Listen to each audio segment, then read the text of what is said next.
سيدنا محمد كما صليت على إبراهيم وعلى آل إبراهيم في العالمين إنك حميد مجيد. قال الله تبارك وتعالى في كلامه المجيد: أعوذ بالله من الشيطان الرجيم. بسم الله الرحمن الرحيم. إنما الصدقات للفقراء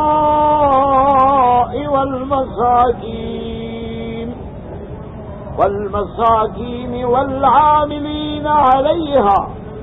والمؤلفة قلوبهم وفي الرقاب والغارمين وفي سبيل الله وابن السبيل فريضة من اللہ واللہ علیم حکیم. نے زکوٰۃ کے بارے میں ارشاد فرمایا ہے. جیسا کہ آپ سابقہ آیات میں پڑھ چکے ہیں کہ حضور صلی اللہ علیہ وسلم کی صدقات کی تقسیم پر بعض لوگوں نے غلط فہمی کی بنا پر اور بعض منافقین نے عمدن اعتراض کیا تھا کہ حضور صلی اللہ علیہ وسلم جس کو چاہتے ہیں زیادہ دے دیتے ہیں اور جس کو چاہتے ہیں تھوڑا دے دیتے ہیں. تو اللہ تبارک و تعالی نے ان کا رد فرمایا اور اس رد کے بعد اللہ تبارک و تعالی نے ان آیات مبارکہ میں واضح طور پر زکوٰۃ اور مصارف زکوٰۃ کا ذکر فرما دیا ہے. یاد رکھیں کہ زکوٰۃ کیا ہے. جس طرح اللہ تبارک و تعالی نے فرائض معین فرمائے ہیں، نماز فرض ہے، ساری زندگی میں حج جو ہے وہ فرض ہے، ایک دفعہ صاحب استطاعت لوگوں پر، سارے سال میں رمضان المبارک کے روزے فرض ہیں. اسی طرح زکوٰۃ جو ہے وہ سال میں ایک دفعہ ہر مسلمان صاحب نصاب پہ فرض. علماء کرام یہ فرماتے ہیں کہ دراصل زکوٰۃ کا حکم جو ہے وہ بھی ابتداء اسلام میں، یعنی جب اللہ کے پیارے نبی سیدنا محمد عربی صلی اللہ علیہ وسلم پہ ابتدائی قرآن کی آیات نازل ہوئی ہیں. ان ابتدائی صورتوں میں سورۃ المزمل بھی ہے جو اللہ نے اپنے نبی پاک پہ اتاری ہے. تو اسی سورت مزمل میں بھی اقیم الصلاۃ وآتوا الزکوٰۃ، زکوٰۃ کا ذکر موجود ہے. حالانکہ یہ ان صورتوں میں ہے جو سب سے پہلے اتری، لیکن صحیح معنی میں اس کا نصاب اور اس احکام کی تنفیذ جو ہے وہ ہجرت کے بعد جا کے مدینہ منورہ میں ہوئی. کی زندگی جو ہے وہ دعوت توحید کی زندگی ہے. مکی زندگی جو ہے وہ امتحان و ابتلاء و اختبار کی زندگی ہے. مکی زندگی جو ہے وہ قربانیوں کی زندگی ہے، مشقتوں کی زندگی ہے، اور تنفیذ احکام جو ہے وہ مدنی زندگی، ہجرت کے بعد کی زندگی.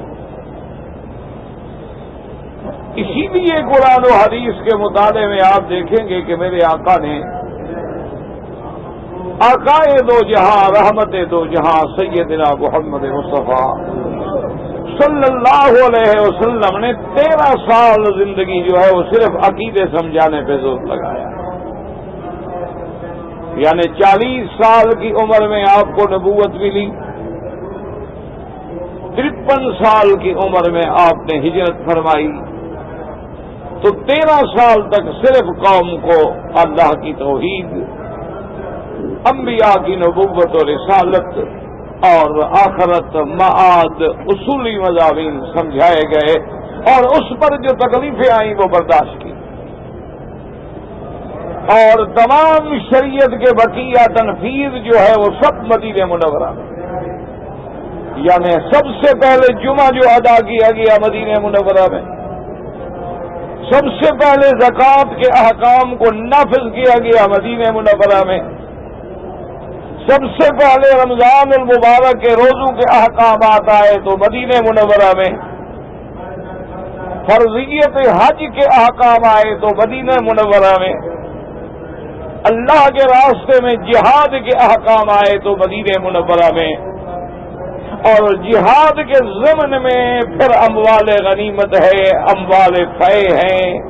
اور اسی طرح معادن ہیں، اسی طرح رکاز ہیں، یہ سارے احکام جو ہیں سارے کے سارے مدنی زندگی سے تعلق ہیں۔ ایک بات یہ یاد رکھ لیں، دوسری بات یہ یاد رکھ لیں کہ قرآن پاک میں تو لفظ آتا ہے صدقات، جیسے اس آیت میں بھی آپ پڑھ رہے ہیں انما الصدقات، صدقات جمع ہے صدقہ کی، اصل میں تو یہ لفظ عام ہے، یعنی صدقہ واجبہ ہو، صدقات غیر واجبہ ہوں، نافلہ ہوں، صدقہ فطر ہو، یہ سب صدقات کہلاتے ہیں،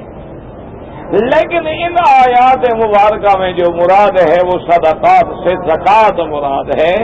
اور زکوٰۃ کے مصارف مراد ہیں۔ اسی لیے قرطبی رحمت اللہ علیہ نے یہ لکھا ہے کہ قرآن مقدس میں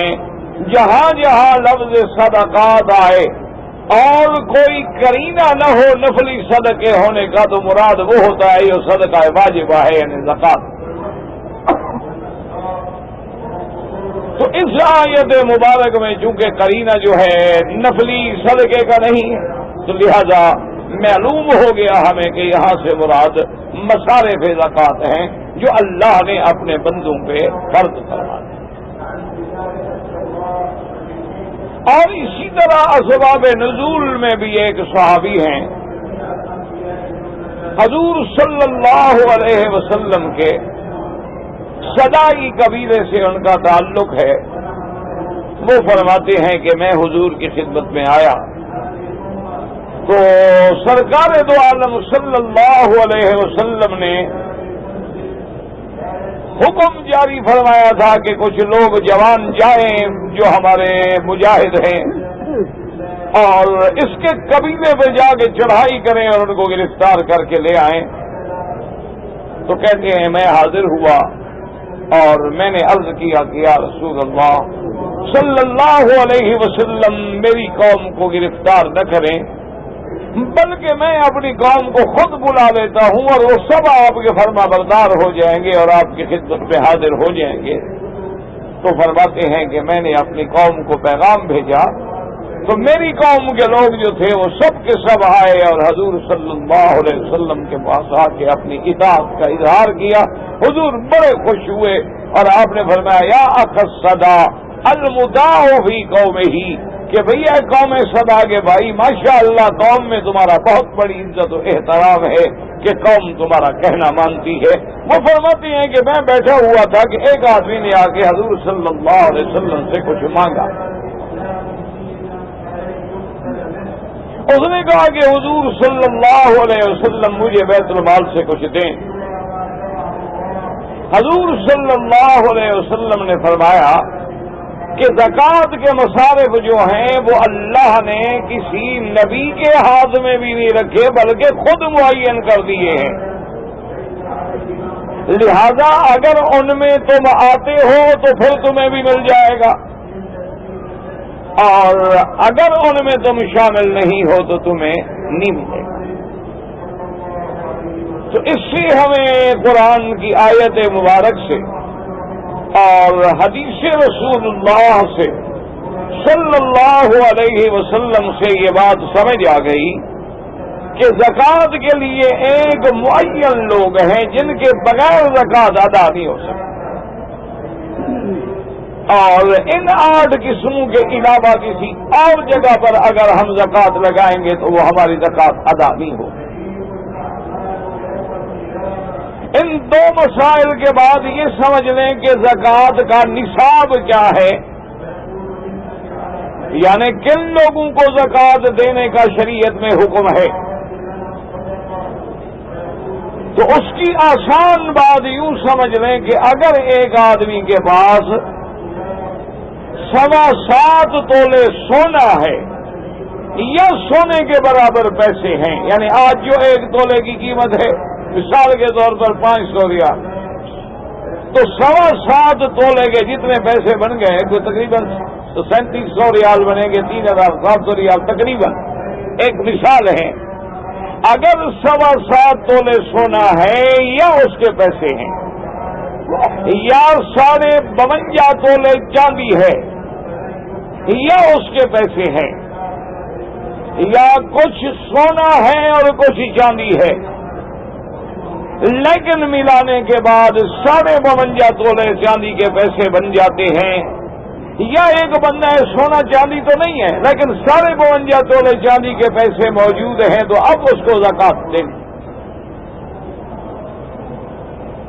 لیکن یاد رکھو کہ یہ حساب تب لیا جائے گا کہ ہر آدمی کا جو ذاتی رہائش کا مکان ہے، اس کا کھانا پینا ہے، اس کی سواری کے لیے سائیکل ہے، موٹر سائیکل ہے، اس کی حیثیت کے مطابق جو چیز ہے، یا وہ کاریگر ہے، اس کے اوزار ہیں جن سے وہ کام کرتا ہے، ان چیزوں پہ زکوٰۃ نہیں ہوتی۔ زکوٰۃ کا معنی ہی یہ ہوتا ہے کہ سال کے بعد جن پیسوں پہ ہولان ہول گزر چکا ہے اور تمہارے گھر کے خرچے سے بیوی بچے نان نفقہ علاج معالجہ پیسہ کپڑا ان کے بعد جو خالص نفع تمہارے پاس بچا ہے اس میں اللہ تبارک و تعالی نے 2.5% زکوٰۃ کر دی۔ اگر ایک آدمی کے پاس مثلا آج 1 لاکھ روپے ہیں لیکن اس نے 1 لاکھ قرضے میں دینا ہے اور دے دیا ہے تو کوئی زکوٰۃ نہیں۔ 10 لاکھ روپے کا مالک ہے لیکن 10 لاکھ قرضہ دینا ہے، قرضے میں دے دیا ہے، کوئی زکوٰۃ نہیں۔ جب تمہارے پاس ہے کوئی نہیں، زکوٰۃ کے چیز سے دیں۔ اسی طرح سے بات سمجھ لیں اچھی طرح سے کہ صاحب نصاب جب ہو جائے تو اب زکوٰۃ دینی ضروری ہے۔ اور بعض مسلمان یہ سمجھتے ہیں کہ 7.25 تولے سونا جو ہے اس کے بعد یعنی اگر 100 تولے بھی ہو جائے 1000 تولا بھی ہو جائے جتنا پیسہ بڑھ جائے 2.5% قیمت لگا کے سالانہ زکوٰۃ دی جائے۔ کل 7.25 تولے بنتا ہے تو اسی کی قیمت لگا کے دی جائے۔ اگر آپ نے کوئی مکان کوئی پلاٹ رہائش کے لیے خریدا ہے چاہے اس میں نہیں رہتے ہیں، ابھی آپ نے اس میں رہائش نہیں رکھی ہے اس پر بھی زکوٰۃ نہیں ہے۔ اگر آپ نے کوئی پلاٹ بیچنے کے لیے لیا ہے کہ یہ میں خرید کے ڈال دیتا ہوں اور جب یہ مہنگا ہوگا 2 سال بعد 4 سال بعد 10 سال بعد بیچ دوں گا، اس پہ ہر سال مارکیٹ ویلیو کے مطابق قیمت لگا کے زکوٰۃ دیں، کیونکہ وہ تمہاری تجارت کے لیے ہے، کاروبار کے لیے ہے، تمہاری رہائش کے لیے نہیں۔ اور سال گزرنے کا معنی یہ نہیں ہوتا کہ مثلا آج میرے پاس 1 لاکھ روپے ہے اور میں ہر سال اسی مہینے میں زکوٰۃ دیتا ہوں، مہینے کے بعد میرے پاس اور 10 لاکھ آ گئے ہیں تو ان پہ تو 11 مہینے گزرے ہیں نا۔ یہ مراد نہیں ہوتا، جو مہینہ ہم مقرر کر لیں گے کہ ہم نے فیصلہ کیا ہے اپنے حالات کے مطابق کہ زکوٰۃ رمضان میں نکالیں گے تاکہ زیادہ ثواب مل جائے، یا ہم بھی زکوٰۃ جو ہے نئے سال کی ابتدا میں محرم میں دے دیا کریں گے، نیا سال لگا فارغ ہو گئے، تو اب جب وہ سال کا مہینہ آئے گا تو جو پیسے ہیں وہ سارے کے سارے زکوٰۃ دینی پڑے گی۔ ہو سکتا ہے چند پیسے ہمیں 1 مہینہ پہلے آئے اور 1 پیسے پہ 9 مہینے گزرے ہوں اور 1 پیسے پہ 10 مہینے گزرے ہوں اور 1 پیسے پہ 8 مہینے گزرے۔ تو جو مہینے کا ہم نے حساب لگایا ہے اسی مہینے کو ہم دیکھ لیں گے کہ اس دن سارے خرچے نکالنے کے بعد قرضہ دینا ہے تو قرضے کی ادائیگی کے بعد گھر کے خرچے کے نکالنے کے بعد بیوی بچوں کے نفقے کے بعد جو خالص بچے گا 2.5% جو ہے ہم نے زکات دے. اور اسی طرح مسئلہ سمجھ لیں کہ جو زیورات بعض لوگ مثلا یہ کرتے ہیں کہ ان کے گھر میں 2 بچیاں ہیں 4 بچیاں ہیں 6 بچیاں ہیں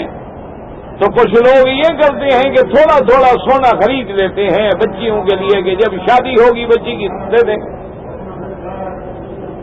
تو اب اس معاملے میں بھی بات سمجھ لیں کہ اگر وہ سونا چاندی ماں باپ کے قبضے میں ہے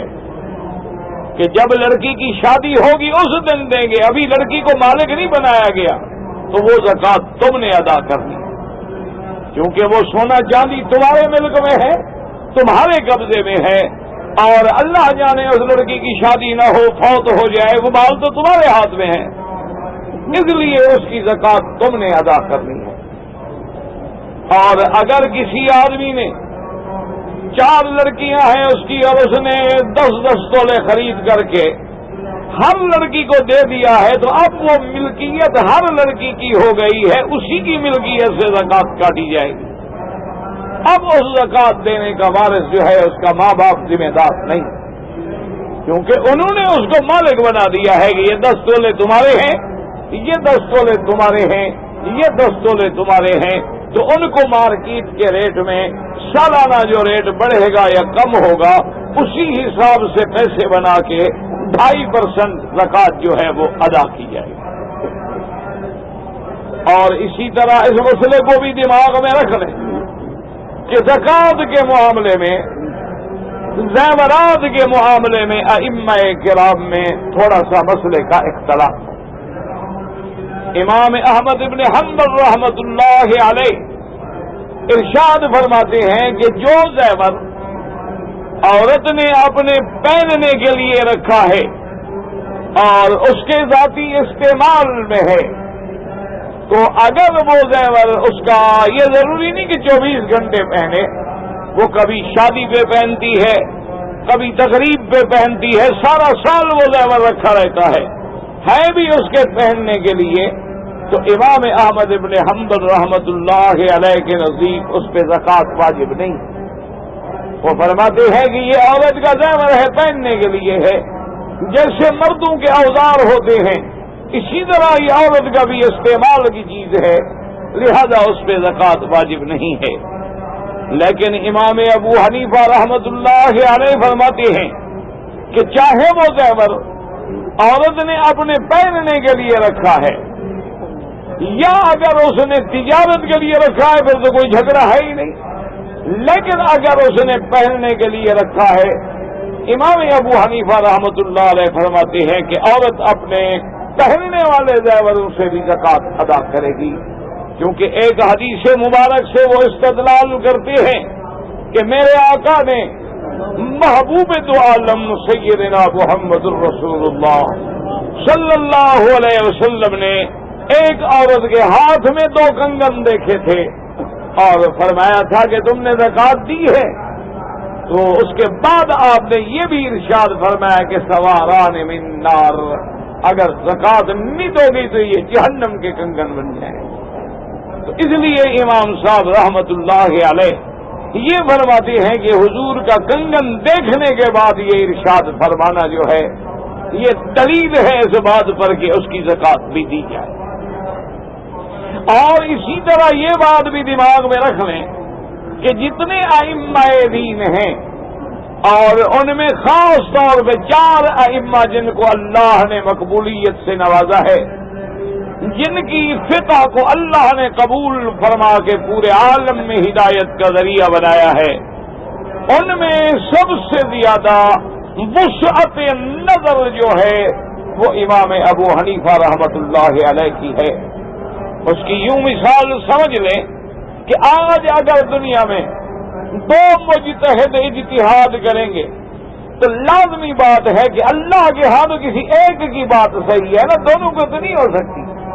لازمی بات ہے کہ ان 2 میں سے ایک غلطی پہ ہوگا, چاہے غلطی والے کو بھی اللہ اجر دیں گے، اللہ ثواب دیں گے. جیسے آپ کو اندھیرے میں کعبہ نہیں ملا،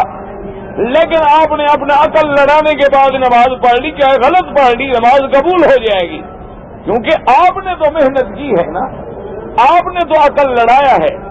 آپ نے تو کعبۃ اللہ کی تلاش کے لیے اپنا گمان اور خیال استعمال کیا ہے، لیکن انسان ہے، غلطی ہو گئی، اجر تو ملے گا اس کو. اسی طرح قیامت والے دن ایک آسان مثال سمجھ لیں کہ اگر اللہ نے فیصلہ فرما دیا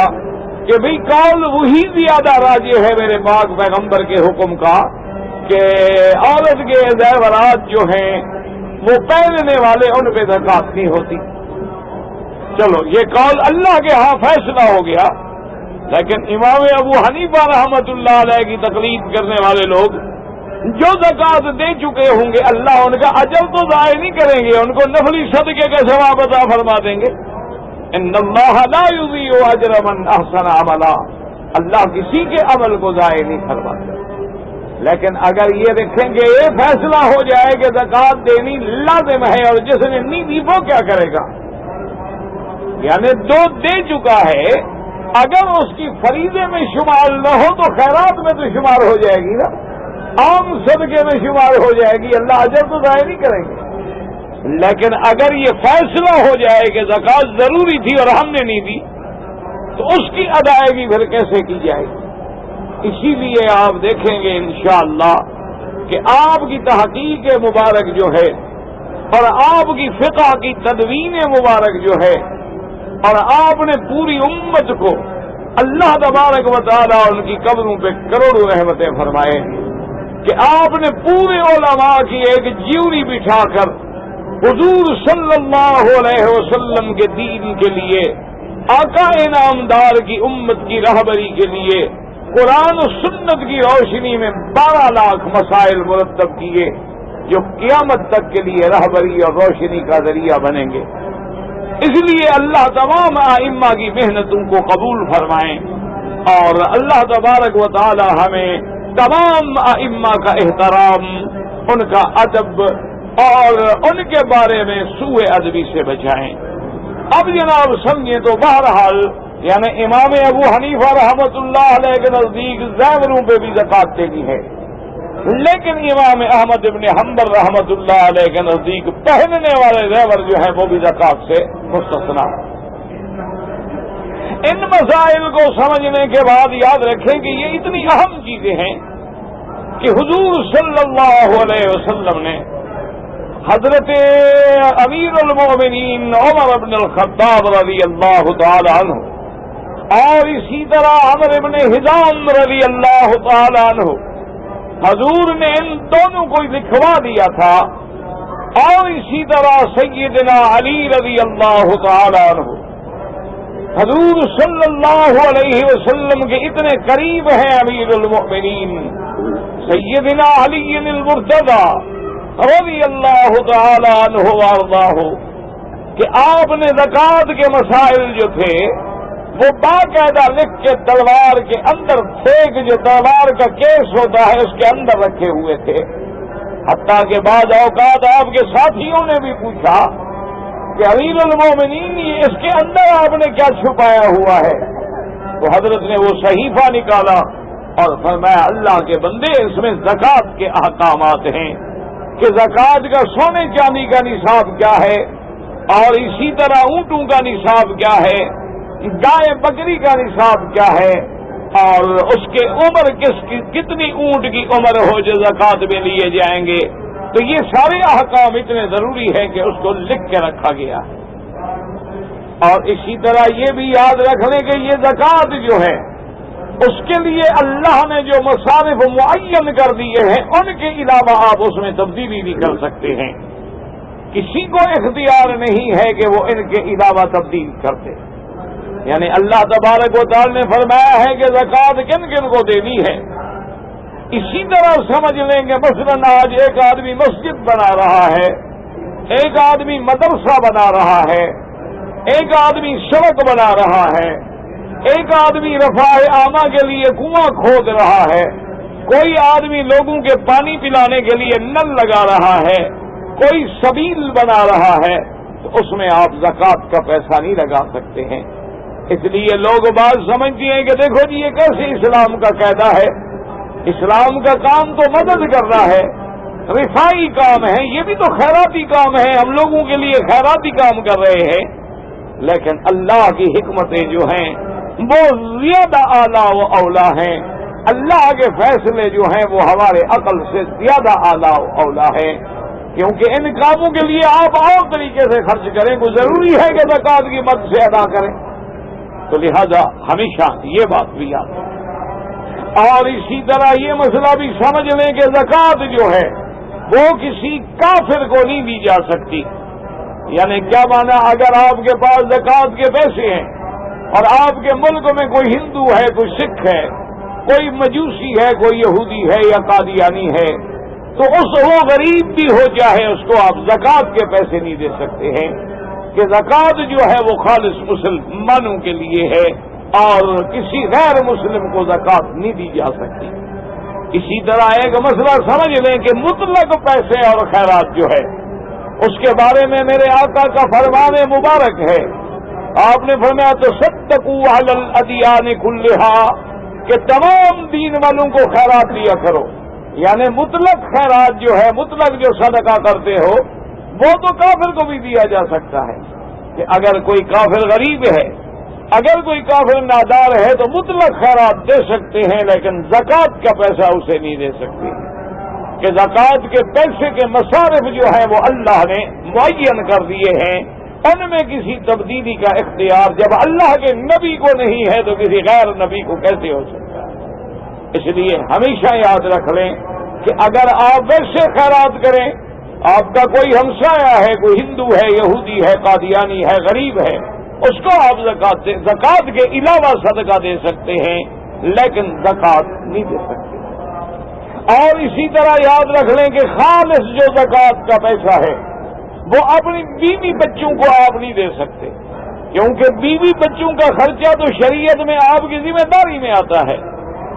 جب آپ ان کو خرچہ دینے کے ذمہ دار ہیں تو پھر زکوٰۃ کا کیا معنی؟ زکوٰۃ تو ان لوگوں کے لیے ہے جو فقراء و مساکین ہیں اور جن کا خرچہ آپ کے ذمہ نہیں ہے، ان کو زکوٰۃ دی جاتی ہے، لیکن بیوی بچوں کا خرچہ جو ہے شریعت میں ہم پر واجب ہے، اس لیے بیوی کو آپ زکوٰۃ نہیں دے سکتے، اپنے اولاد کو، اولاد کی اولاد کو زکوٰۃ نہیں دے سکتے۔ اور اسی طرح مسئلہ سمجھ لیں کہ آپ اگر مثلاً عرب آ گئے، خلیجی ملکوں میں آ گئے، آپ کسی دیگر ملکوں میں چلے گئے اور آپ نے پیسہ کما لیا، امیر بن گئے، اور آپ کے ماں اور باپ جو ہیں وہ مسکین اور غریب ہیں، ان کو بھی زکوٰۃ نہیں دے سکتے، کیونکہ والدین کا حق ہوتا ہے۔ میرے آقا نے فرمایا انت و مالک لابیک، کہ تم اور تمہارا مال جو ہے تمہارے باپ کا ہے۔ اگر والدین غریب ہیں تو بیٹے کی ذمہ داری ہے کہ والدین کا خرچہ برداشت کرے۔ اللہ تبارک و تعالیٰ نے والدین کے لیے بہت بڑا مرتبہ رکھا ہے کہ اللہ نے اپنی عبادت کے بعد، اللہ نے اپنی توحید کے بعد، اللہ نے اپنی فرما برداری کے بعد جو مقام دیا ہے وہ والدین کو دیا ہے۔ اللہ نے فرمایا وَاعْبُدُوا اللَّهَ وَلَا تُشْرِكُوا بِهِ شَيْئًا، خالص اللہ کی عبادت کرو اور اس کی عبادت میں کسی چیز کو شریک نہ کرو، وَبِالْوَالِدَيْنِ إِحْسَانًا، اور اپنے والدین سے بھلائی کا معاملہ کرو۔ اسی طرح اللہ نے فرمایا وَوَصَّيْنَا الْإِنسَانَ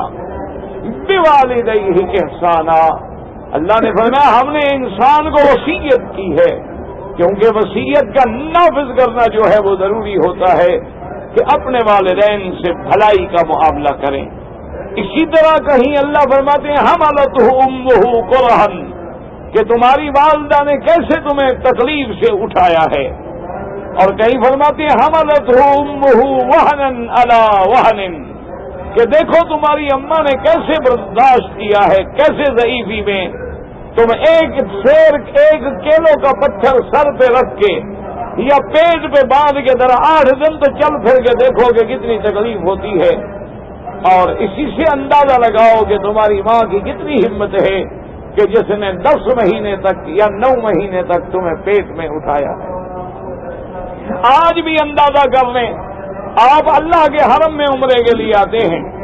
آپ کا 1 سال کا بچہ ہے یا 2 سال کا یا 3 سال کا، والدین کا لادلا ہے، محبوب ہے، لیکن آپ دیکھیں کہ باپ ایک تو چکر طواف کے اٹھانے کے بعد تھک جائے گا، یہ ماں ہے بیچاری جو اس کو سارے طواف میں اٹھائے گی، صفا مروہ میں اٹھائے گی، لیکن کسی کے آگے شکوہ نہیں کرے گی، کیونکہ اللہ تبارک و تعالیٰ نے جو ماں کو ممتا کی محبت دی ہے،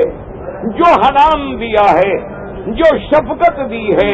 خدا کی قدرت ہے کہ جو چیز اس کے اندر سے نکلی ہے،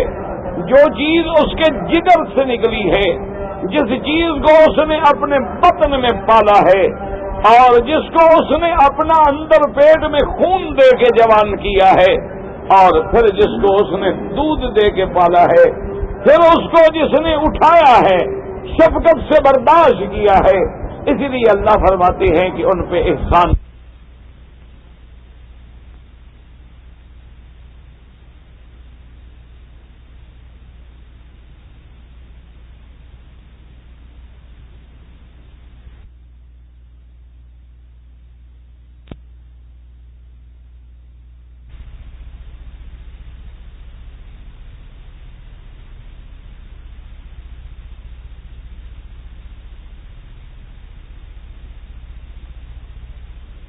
مال کو پاک کرنے کا ذریعہ ہے۔ تم والدین کو میل کھلانا چاہتے ہو، جن لوگوں نے تمہیں دودھ پلایا ہے انہیں تم میل کھلاؤ گے؟ کچھ تو حیا کرو۔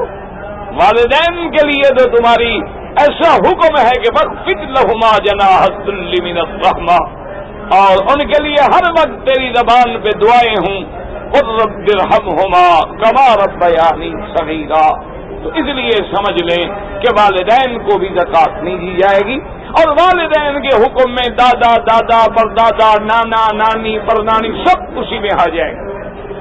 لیکن اس کے علاوہ جو رشتہ دار ہیں جیسے بہن بھائی ہیں،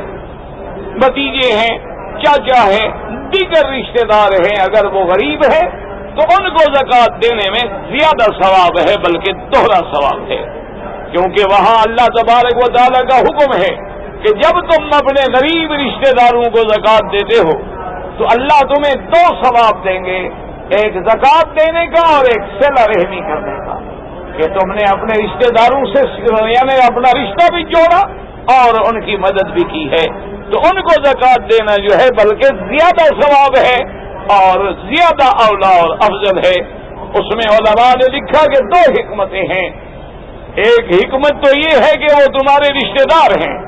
اور صلہ رحمی کا ثواب بھی مل رہا ہے، اور دوسری حکمت یہ ہے کہ بندے کو اپنے رشتہ داروں کے بارے میں پورا علم ہوتا ہے، دوسرے انسانوں کے بارے میں اس کو علم نہیں ہوتا ہے کہ یہ باقی مستحق ہے یا نہیں ہے۔ اب دیکھیں نا کتنے لوگ ہیں مانگنے والے، ہمیں کیا پتا ان کا کیا حال ہے، حقیقتاً یہ مستحق بھی ہے کہ نہیں ہے، حقیقتاً یہ زکوٰۃ لینے کے حقدار بھی ہے کہ نہیں ہے، لیکن اپنے رشتہ داروں کو تو ہر کسی کو پتا ہے۔ اور اسی کے ساتھ یہ مسئلہ بھی سمجھ لیں کہ زکوٰۃ دینے میں جس کو زکوٰۃ دینی ہے اس کو کہنے کی کوئی ضرورت نہیں ہوتی، یعنی یہ بتلانا بھی ضروری نہیں ہوتا کہ بابا یہ زکوٰۃ کے پیسے ہیں، بلکہ تمہارے دل میں جو نیت ہے وہ کافی ہے کہ میں زکوٰۃ دے رہا ہوں،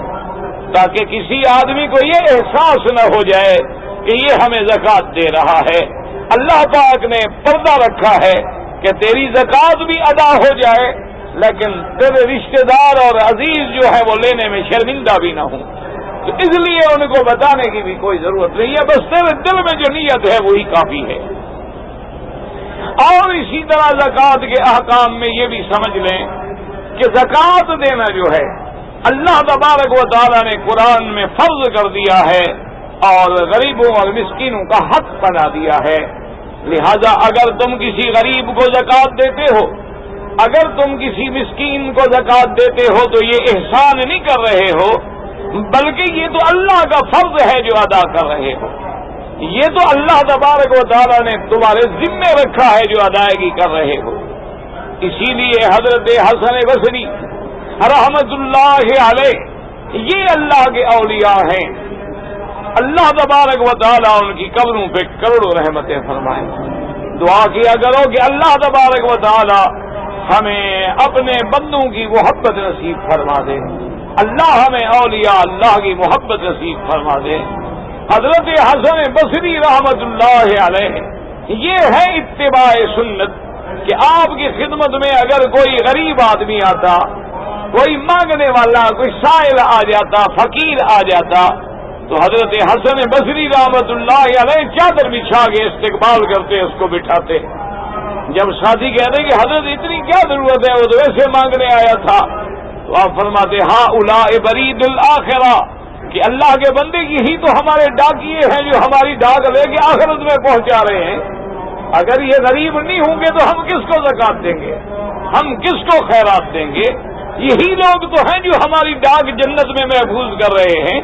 اس لیے یہ تو واجب الاحترام ہے۔ اور اسی سے یاد رکھو کہ یہ مسئلہ بھی سمجھ آ گیا کہ یہ اللہ کا نظام ہے۔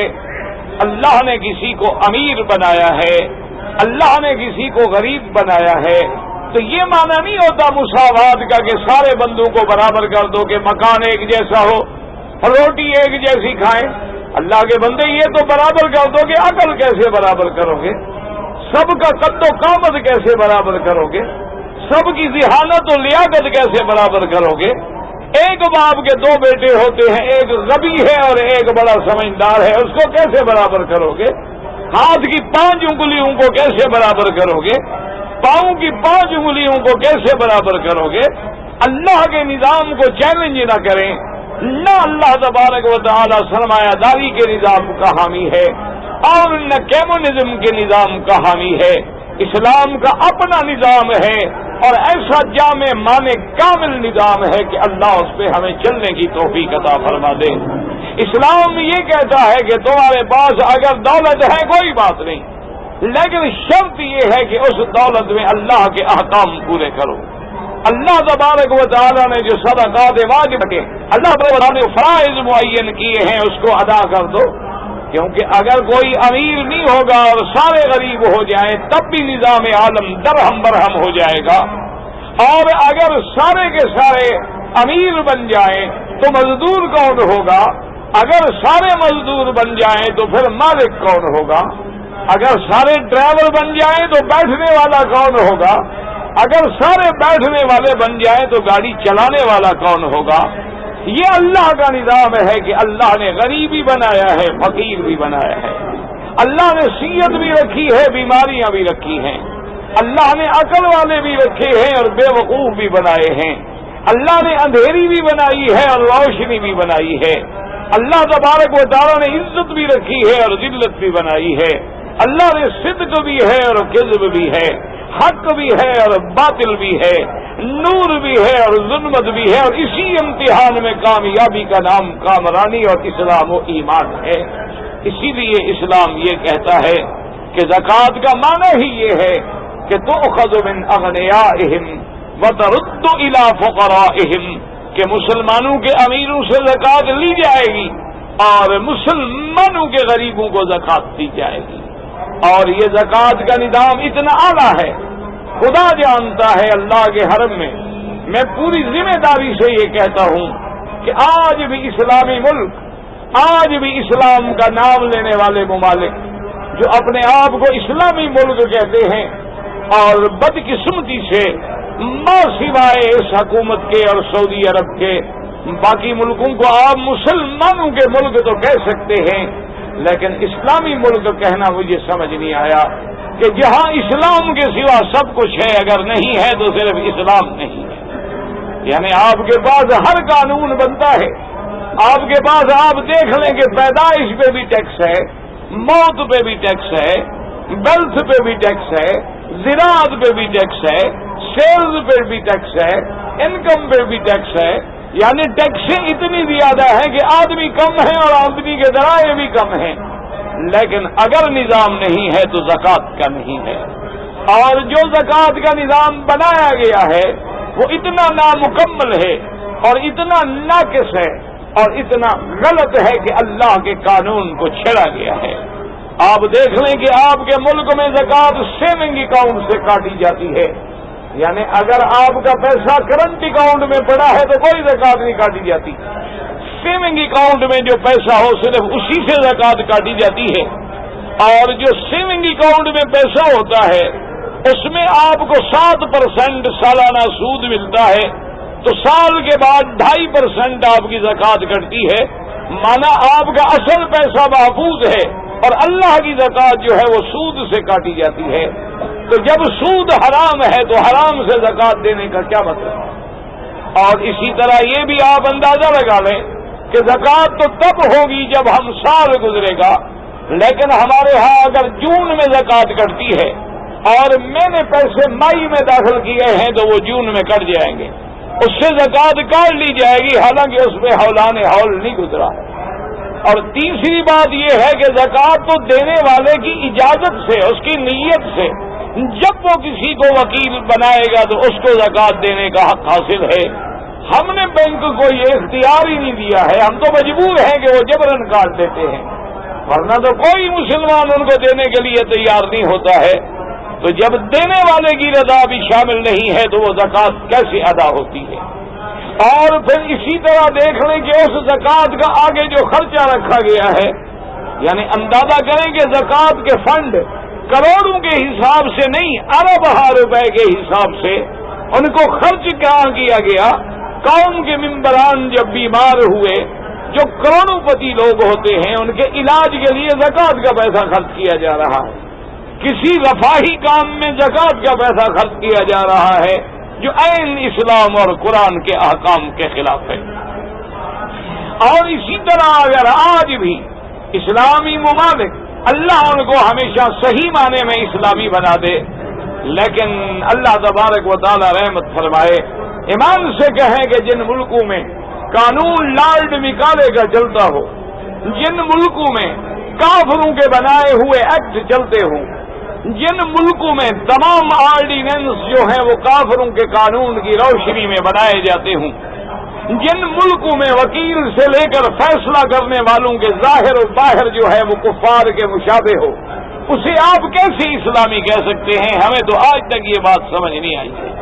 اللہ تبارک و تعالی بہرحال انہیں اسلامی بنائے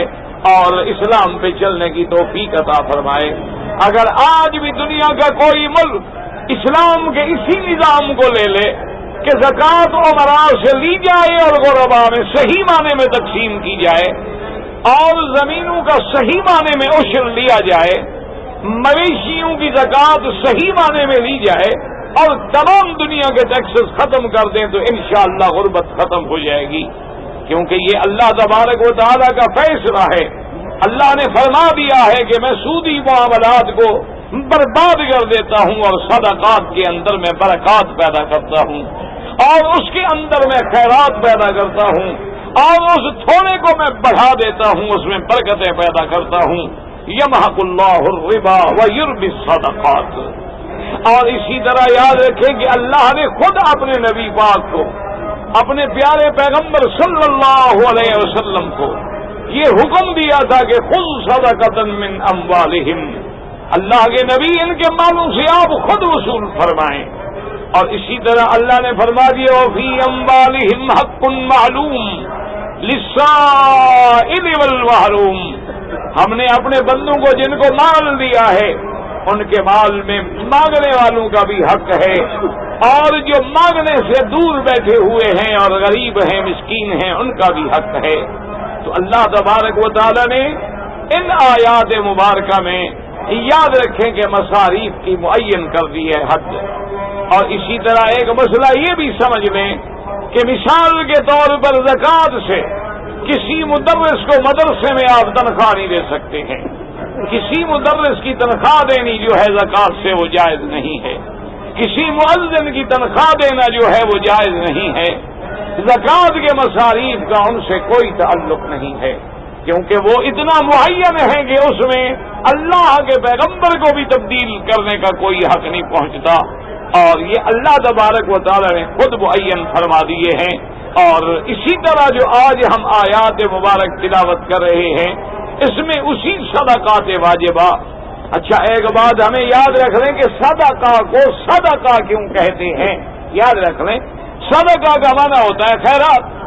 اب وہ صدقہ کبھی تو واجب ہے جو اللہ نے واجب کیا ہے، جیسے صدقہ فطر ہے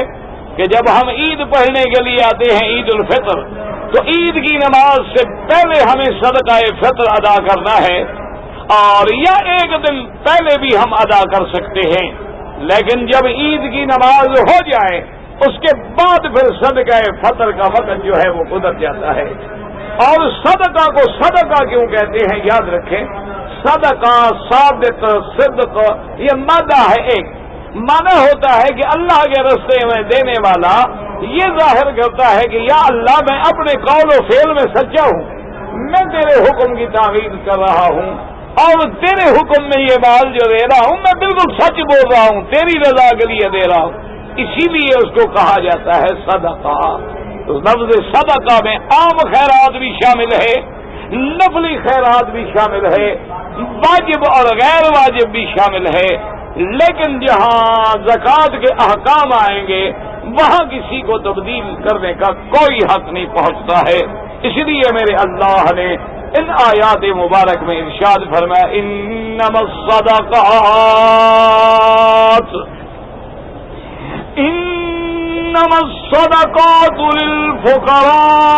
للفقراء والمساكين والعاملين عليها والمؤلفة قلوبهم وفي الرقاب والغارمين وفي سبيل الله وابن السبيل فريضة من الله والله عليم حكيم۔ اللہ نے فرمایا میرے مدنی پاک صلی اللہ علیہ وسلم اعلان کر دیں، انما، یاد رکھیں انما حصر کے لیے بند ہو گئی یہ خیرات ان چیزوں میں، انما یہ حرف جو ہے اس کو کہتے ہیں جملہ حصر کے لیے، حرف حصر پڑھ، انما حرم علیکم المیتۃ والدم ولحم الخنزیر۔ تو اس لیے اللہ نے فرمایا کہ میرے مدنی، میرے پیارے، میرے محبوب اعلان کر دیں کہ الصدقات للفقراء، یہ صدقات، اس سے مراد صدقات واجبہ یعنی زکوٰۃ، کن کے لیے؟ پہلا قسم کیوں نے فرمایا للفقراء والمساکین،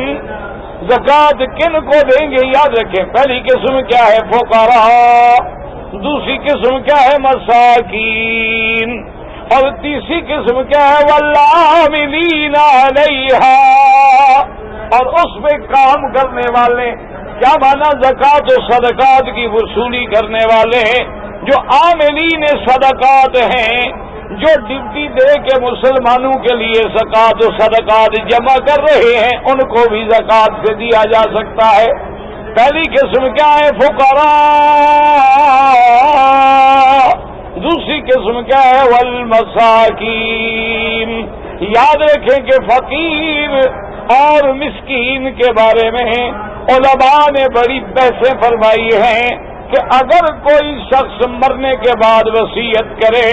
کہ میرا مال فقیروں کو دیا جائے یا میرا مال مسکینوں کو دیا جائے، تو اس میں فقہ کی کتابوں میں، احکام کی کتابوں میں بڑی طویل تر بحثیں ہیں، لیکن آپ ان بحثوں میں نہ پڑیں۔ یہاں موٹی بات سمجھ لیں کہ ایک فقیر کا معنی یہ ہے کہ جس کے پاس کچھ بھی نہ ہو بالکل، وہ فقیر ہے، اور مسکین کا معنی یہ ہے کہ کچھ نہ کچھ تو ہے، رہنے کا گھر بھی ہے، ذاتی چلنے کی سواری بھی ہے، لیکن اس کے گھر میں اتنی پیسے نہیں کہ وہ نصاب والا بن جائے، یعنی 7.25 تولے سونا یا 52 تولے چاندی کا مالک نہیں ہے، اس سے کم کا مالک ہے، ورنہ کچھ نہ کچھ تو اس کے گھر میں موجود ہے۔ اللہ نے فرمایا کہ اس کو بھی زکوٰۃ دینا جائز ہے، یعنی چاہے یا تو ایسا غریب ہے کہ جس کے پاس کچھ بھی نہیں وہ بھی زکوٰۃ کا حقدار ہے، یا ایسا آدمی ہے کچھ تو ہے لیکن اتنا نہیں ہے کہ وہ زکوٰۃ دینے والا بن جائے، اس کو بھی زکوٰۃ دینی جائز ہے، وہ لے سکتا ہے۔ اور تیسری قسم کیا؟ والعاملین علیہا، تیسری قسم وہ ہے جو زکات پہ کام کرنے والے. کیا مانا؟ اب زکات لینے کے لیے وقت کا خلیفۃ المسلمین امیر المؤمنین یا مسلمانوں کا بادشاہ جو ہے جن کو مقرر کرے گا کہ آپ فلاں قبیلے میں فلاں علاقے میں جا کے زکات وصول کریں. اور سمجھ لیں مسئلہ، یہ زکات وصول کرنے والا چاہے امیر ہے، چاہے خود غنی ہے، چاہے خود پیسے والا ہے، لیکن پھر بھی اس کو زکات لینی جائز ہے. وہ زکات لے سکتا ہے کیونکہ اللہ نے قرآن میں اس کو اجازت دی ہے والعاملین علیہا. لیکن مسئلہ سمجھیں کہ جب وہ خود بڑا آدمی ہے تو زکات کیسے لے؟ وہ تو خود امیر ہے، وہ تو خود غنی ہے، اس کو زکات دینی کیسے جائز ہو گئی؟ تو اب سمجھیں مسئلہ. علماء نے فرمایا والعاملین علیہا، زکات وصول کرنے والا گویا کہ یہ وکیل ہے، یہ سفیر ہے، یہ عامل صدقہ ہے کہ غریبوں کا حق وصول کر کے جمع کر کے بیت المال میں دے رہا ہے. اب جب اس نے زکات لی ہے اور آپ نے دی ہے، آپ نے کس کے لیے دی ہے؟ غریبوں کے لیے دی ہے نا. تو گویا آپ کی زکات تو ادا ہو گئی کہ آپ نے غریبوں کے لیے دی ہے، اور وہ بھی کن کے لیے جمع کرا ہے؟ غریبوں کے لیے جمع کرا ہے. اب یہ مال کن کا بڑھ گیا؟ غریبوں کا. اب غریب اس کو معاوضہ دیں گے، کیونکہ ہر غریب کو تو اصول نہیں ہے کہ وہ خود بیچارہ جا کے کہاں سے زکات جمع کرے. تو اب تو اس کو غریب اس خدمت کا بدلہ دے رہے ہیں گویا کہ. اس لیے عاملین علیہا، ان کو زکات دینی جائز ہے. لیکن یاد رکھیں کہ بعض حضرات جو ہیں، جیسے آج کل مدرسوں کے سفیر ہیں، چندہ کرنے والے، مدرسوں کے لیے جا کے کاپیاں اٹھا کے پیسے مانگنے والے ہیں، ان کو جو زکات دے دیتے ہیں وہ زکات دینی حرام ہے. اس لیے کیوں؟ یہ تو کوئی غریبوں کے وکیل نہیں ہے، یہ تو الٹا امیروں کے وکیل ہے، یہ تو مدرسے والوں کے سفیر ہیں نا. ان کو تو مدرسے والوں نے اختیار دیا، غریبوں نے تو اختیار نہیں دیا ہے کہ ہماری جا کے زکات لے آؤ. تو ان پر زکات کا پیسہ خرچ کرنا جو ہے ناجائز ہے. ان کو اگر دینا ہے تو زکات کی مد کے علاوہ تنخواہ دی جائے، ان کو اگر دینا ہے تو دوسرے مصارف سے دیا جائے گا. اور علماء نے فرمایا کہ عاملین علیہا، ان کو بھی تو غریبوں نے وکیل نہیں بنایا. علماء نے فرمایا وہ نہ بنائیں، لیکن امیر المومنین نے، خلیفۃ المسلمین نے یا مسلمانوں کے بادشاہ نے جو حکم کیا ہے وہ گویا اپنے سارے رعایا کا ولی الامر ہے. اس کا بنانا جو ہے گویا سارے غریبوں کی طرف سے حق ہے. اس لیے فرمایا والعاملین علیہا، صدقات و زکات کی وصولی کرنے والوں کے لیے بھی زکات جائز ہے. اس لیے ایک مسئلہ دماغ میں رکھ لیں، کبھی کبھی سوال پیدا ہوتا ہے کہ وہ کون سے امیر ہیں جن کو زکات لینی جائز ہے. طالب العلموں سے استاد کبھی کبھی سوال کرتے ہیں، امتحان میں سوال آ جاتا ہے کہ بھئی آپ ہمیں بتائیں کہ ہو تو امیر لیکن زکات لے سکتا ہو. تو ان میں ایک وہ ہے والعاملین علیہا، زکات کی وصولی کرنے والا چاہے وہ امیر ہو، اس کو بھی اس زکات کے پیسوں سے معاوضہ دینا جائز ہے. اور اسی طرح علماء نے فرمایا مجاہد فی سبیل اللہ، جو اللہ کے جہاد کے لیے نکلے، چاہے اپنے وطن میں اس کے پاس دولت موجود ہے، پیسہ موجود ہے، لیکن بوجہ جہاد کے سفر میں راستے میں کچھ نہیں رہا تو اس کے لیے بھی زکات لینا جائز ہے. اب دیکھو ہے تو امیر لیکن زکات لینا اس کے لیے بھی اللہ نے جائز کر دیا ہے. اور اسی طرح یاد رکھیں کہ اگر کوئی غریب ہے، امیر ہے، غنی ہے، لیکن اس کو کوئی مسکین، کوئی غریب زکات لے کے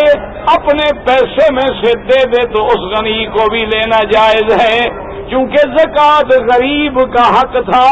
غریب نے لینے کے بعد جب مالک بن گیا، اب وہ بڑے آدمی کو دے رہا ہے تو گویا غریب ہدیہ کر رہا ہے، اس کو زکات نہیں دے رہا. یہ بھی ائمہ نے استدلال کیا ہے حدیث رسول اللہ سے کہ میرے آقا آمنہ کے لال حبیب کبریا سیدنا محمد رسول اللہ صلی اللہ علیہ وسلم ایک دن اپنے گھر میں تشریف لے آئے آپ کی بیوی نے آپ کی خدمت میں جب کھانا پیش کیا تو گوشت گھر میں پک رہا تھا، گوشت پیش نہیں کیا۔ حضور نے فرمایا کیا وجہ ہے؟ گھر میں گوشت بھی پک رہا ہے اور مجھے گوشت نہیں دیا گیا۔ انہوں نے کہا یا رسول اللہ انہا من الصدقۃ، وہ گوشت جو ہے وہ تو صدقہ خیرات کا مال ہے اور آپ صدقہ نہیں کھاتے ہیں۔ آپ نے فرمایا عجیب بات ہے، انہا لک صدقۃ، آپ نے فرمایا میری بیوی آپ غریب ہیں، آپ کو تو صدقہ لینا جائز ہے، لیکن آپ جب مجھے دیں گی تو لنا ہدیۃ، میرے لیے تو وہ ہدیہ بن جائے گا۔ تو اس لیے علماء نے فرمایا کہ اگر کوئی غریب لیک دے، اسی لیے فقہا نے ایک اور صورت بھی رکھی ہے کہ اگر مثلا ایک غریب آدمی ہے، اس کو زکوٰۃ میں گندم ملی ہے، اس کو زکوٰۃ میں چیزیں ملی ہیں، اور کوئی بڑا آدمی پیسے دے کر خرید لے تو جائز ہے، کیوں وہ بیچنا چاہ رہا ہے۔ اب یہ بڑا آدمی ہے خریدنے والا، لیکن اس کو زکوٰۃ کا مال خریدنا چاہے، وہ تو خرید رہا ہے نا، وہ بطور زکوٰۃ کے نہیں لے رہا۔ تو اس لیے یاد رکھیں کہ انما الصدقات للفقراء، پہلی قسم یہ ہے غریب جس کے پاس کچھ نہیں ہے، والمساکین، وہ مسکین جو نصاب تک نہیں پہنچا، والعاملین علیہا، اور زکوٰۃ و صدقات کی وصولی پہ کام کرنے والے تین، والمؤلفۃ قلوبہم، کسی کے دلوں کو پرچانا، وفی الرقاب، غلاموں کی گردنوں کو چھڑانا، والغارمین، قرض داروں کے قرضے ادا کرنا، وفی سبیل اللہ، اللہ کے راستے میں مجاہد ہے یا حج پہ جانے والا ہے، چاہے امیر ہے لیکن مال ختم ہو گیا، اس کو بھی زکوٰۃ دینا جائز ہے، وابن السبیل، اور مسافر کے لیے بھی زکوٰۃ دینا جائز ہے، فریضۃ من اللہ، یہ زکوٰۃ دینا جو ہے یہ اللہ کے فرائض میں سے فریضہ ہے جو اللہ نے اپنے بندوں پہ فرض کر دیا ہے۔ واللہ علیم حکیم،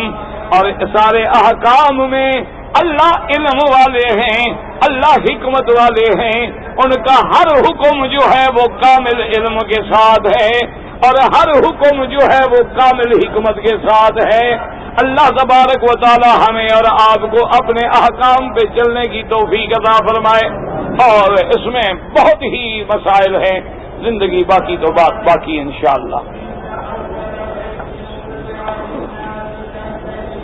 کہتے ہیں جی کہ میں نے عمرے کا احرام جو ہے پاکستان سے آ رہا تھا لیکن جدے سے باندھا ہے، چونکہ مجھے معلوم نہیں تھا، تو ماشاءاللہ جب آپ عمرے کے لیے آ رہے تھے تو کیا یہ بھی سوچا تھا کہ مسئلہ مکے پوچھیں گے؟ پاکستان میں اللہ کی رحمت ہے، اللہ کا شکر ہے، قدم قدم پہ دینی مدرسے ہیں، علماء ہیں، فقہا ہیں، جاننے والے ہیں، مفتی ہیں۔ آپ جب عمرے کے لیے آ رہے ہیں تو دین وہاں سے سیکھ کے آئیں، یہ تو نہیں کہ جب غلطی ہو جائے گی پھر سیکھیں گے۔ بہرحال آپ کو احرام باندھنا تھا میقات سے، یعنی آپ کو اپنے ایئرپورٹ سے احرام باندھنا چاہیے تھا، اور میقات آپ کا یلملم تھا اور آپ میقات سے گزر گئے۔ اور یہ بات بھی یاد رکھیں کہ آپ کے ملک سے جب جہاز آتا ہے اس کا روٹ جو ہے وہ ایسا ہے کہ وہ باقاعدہ طائف کے اوپر سے اور مکے سے گزر کے جدے جاتا ہے، تو اس لیے بہرحال آپ پر دم واجب ہو گئی کہ ایک بکری لے کے حرم مکہ میں، مکے کے شہر میں ذبح کر کے غریبوں کو تقسیم کریں۔ جی کہ میں نے چاروں طرف سے ٹک لگا کے احرام کھول دیا، بعد میں نے سارے سر کے بال کٹائے۔ بہرحال اس میں تو دب نہیں پڑے گی کہ آپ نے پہلے تھوڑے کٹائے لیکن بعد میں آپ نے کٹا لیے، لیکن حکم یہی ہے کہ جب آپ عمرہ کریں یا حج کریں سر پہ اس طرح پھروائیں،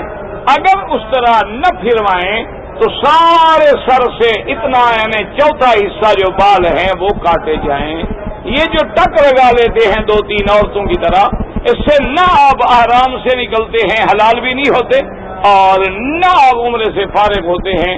بلکہ اس کے بعد لاکھ آپ کپڑے پہن لیں، اگر آپ میاں بیوی ملیں گے تو گویا آپ احرام میں ہیں، کیونکہ آپ نے بال صحیح کاٹے نہیں، احرام سے آپ نکلے نہیں۔ اس لیے ہمیشہ احتیاط کریں کہ اگر عمرہ کرنا ہے تو سنت کے مطابق کریں. آپ خواہ پھر خون لگا کے اپنا نام شہیدوں میں کیوں رکھنا چاہتے ہیں؟ اگر آپ کو بال اتنے پیارے ہیں تو اللہ میاں کو کوئی ضرورت نہیں آپ کی عمرے کی. کعبہ آباد رہے گا، فکر نہ کریں. آپ اپنے بالوں کو بچائیں. انگریز فیشن کے لیے کہے تو آپ آدھے رکھ کے نیچے ساری مشین پھروا لیتے ہیں. محمد عربی فرمائے تو شرم نہیں آتی ہے؟ یہ کون سے مسائل ہیں؟ یہ کون سا عمرہ ہے اور کون سا حج ہے؟ حضور صلی اللہ علیہ وسلم یعنی انگریز کہے کہ کٹ بنانی ہے اور فرنچ کٹ بنانی ہے، اور آج کل تو کٹ نہیں، آج کل تو ہیجڑوں کی طرح یعنی اوپر بال نیچے مشین، وہ بھی یہ راضی ہیں. لیکن محمد جی میں نے وہاں مشین لے کے کینچی لے کے کھڑا تھا، ٹک تو لگا لیا تھا. یہ کیا مذاق ہے؟ اللہ کے دین کو کوئی ضرورت نہیں ہے آپ کی. ساری دنیا بھی عمرہ نہ کرے، کعبے کی شان کم نہیں ہوگی. ایک آدمی بیمار ہے، اس کا ہارٹ کا آپریشن ہے. میرا بھائی ہم چندہ الحمدللہ کرتے بھی نہیں، نہ اپنے لیے نہ کسی کے لیے، اور دعا کرتے ہیں کہ اللہ اس غریب کا کوئی مسئلہ حل کر دے. کوئی محمد مجیب الحق کوئی طالب تھا، غریب بیمار ہے، بنگلہ دیش میں ہارٹ کا پیشنٹ ہے. بہرحال اللہ اس کے لیے کوئی راستہ کھول دے. جہاں تک چندے کی بات ہے، سچی بات ہے کہ نہ ہم کرتے ہیں، نہ اللہ کا شکر ہے اپنے لیے نہ کسی غیر کے لیے. قیامت کا ایک دن جو ہے قرآن میں ہے 1000 سال کے برابر. کالف سنۃ مما تعدون. ابو حنیفہ رحمۃ اللہ علیہ کے نزدیک ظہر سے پہلے جو 4 سنتیں ہیں اس کو 2 رکعت کر کے پڑھیں تو افضل ہے. 4 رکعت ملا کے پڑھیں تو جائز ہے، کوئی منع نہیں. بھئی جب 4 رکعت فرض پڑھنا جائز ہے تو سنت پڑھنا کیوں جائز نہیں؟ آخر کیا ہو گیا اس میں؟ ظہر کی 4 رکعت فرض ملا کے پڑھتے ہیں، علیحدہ علیحدہ پڑھتے ہیں. عصر عشاء فرض ملا کے ہو جاتے ہیں، سنت میں چکر پڑ جاتا ہے. یہ کہاں کا عقل ہے، کہاں کا دین ہے؟ آخر مسئلہ کیا ہے؟ باقی اس میں کوئی شک نہیں کہ 3 دن میں جو نفلیں پڑھی جائیں، وہ سنتیں پڑھی جائیں، وہ 2 پڑھنا افضل ہے. رات میں جو پڑھی جائیں وہ 4 افضل. اگر ایک آدمی نے 4 رکعت سنت کی نیت کی تھی، نماز کھڑی ہو گئی تو 2 رکعت پڑھ کے سلام پھیر دے اور